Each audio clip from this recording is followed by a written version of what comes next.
Minatorët e Bulqizës janë në ditën e 5 të grevës së tyre, duke qëndruar të palëkundër në betejën për paga dinjitoze, zbatim të kontratave dhe kushte të mira pune.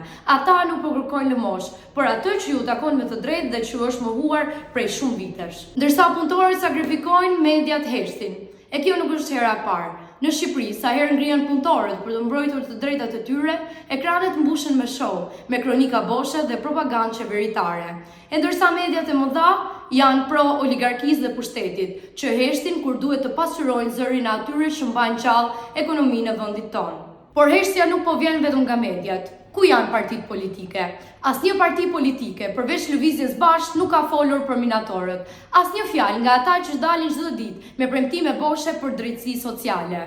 Ata kujtohen për punëtorët vetëm kur u duhen votat ose kur duhet të mbushin sallat me listë. E kur vjen koha për t'i mbrojtur, bëjnë sikur nuk ekzistojnë. Kjo grevë është një mësim për të gjithë. Punëtorët nuk kanë aleat partitë e oligarkëve.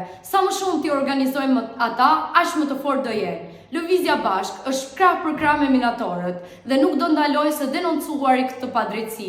Për sa kohë minatorët janë në grevë, ne do jemi me ta.